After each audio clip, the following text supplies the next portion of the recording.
მოგესალმებით ჩემო მეგობრებო YouTube-ელებო, გამომწერებო.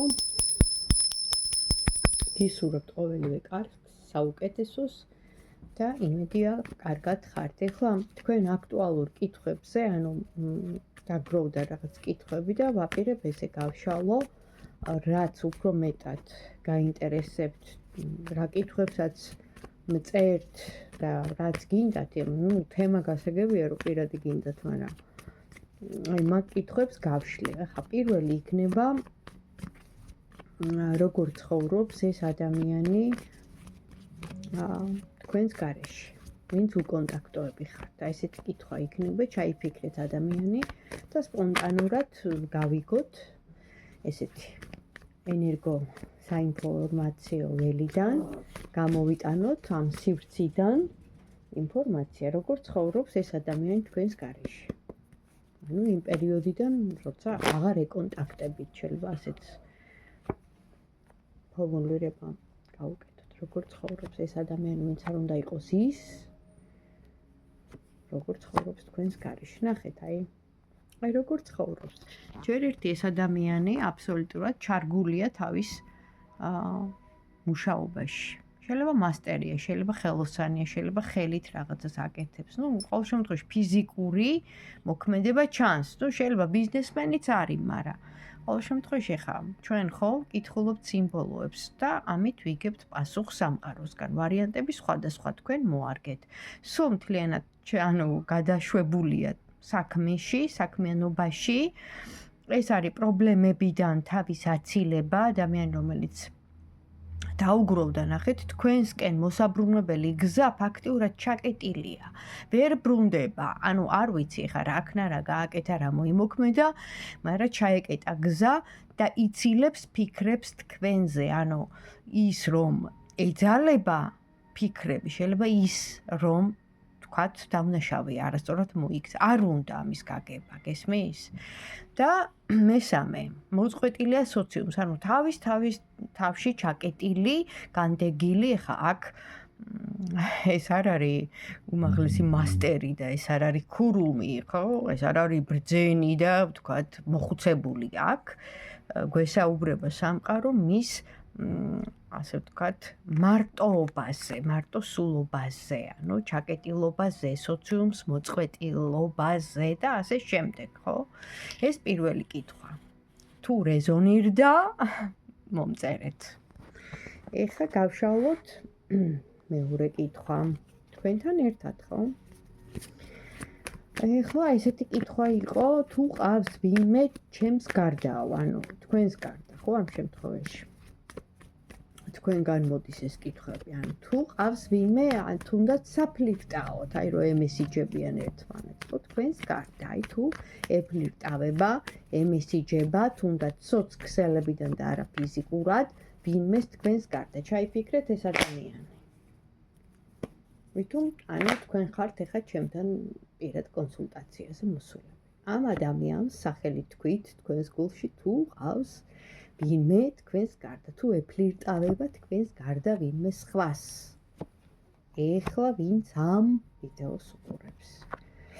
პასუხი არის უარყოფითი და გამშვიდებთ იქ სადაც არის. ნახა, პირველი კარტი სამკუთხედივით ამოვიდა. ნახეთ, შეიძლება ბევრი მიყურებთ, რომლებსაც ხართ სამკუთხედში ან რაღაც ამდაგვარი სიტუაცია. ამ შემთხვევაში კარტი მეუბნება, რომ იქ სადაც არის და თუ ყავს პარტნიორი ოფიციალური და თქვენ არ ხართ ოფიციალური, ეს ამ ადამიანს ამ შემთხვევაში ეფიქრება თქვენზე. არ აქვს მნიშვნელობა ქალია კაცი, ეხლა მე მანდილოსნებზე ვშლი, უპირატესით ჩემთვის მანდილოსნებია და ამიტომ ამ კაცს თუ აყავს ვინმე, იმიტომ რომ საჯარო გაშლა, იქ არის, მაგრამ თქვენზე ფიქრობს, გაციებულია. აქ ამ შემთხვევაში, ნახეთ, ყველას დასტას აქ თავისი ესეთი მნიშვნელობა. კი, აგებულია ყველა ერთ სისტემაზე, ხო? ეხლა ვისაც ძალიან გიყვართ რეკომენდაციებით და იმეებით, რა ქვია, რეცეპტების, ხო, ესეთი ზუსტად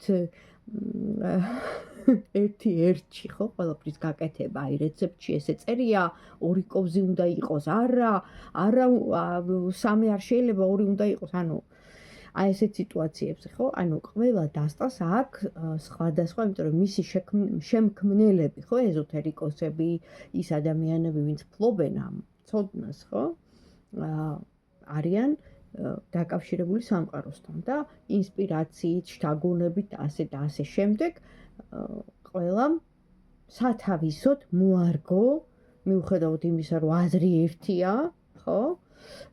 სისტემა ერთია, კონსტრუქცია ერთია და რეცეპტი ერთია, მაგრამ აი აჯაფსანდალი, ხო?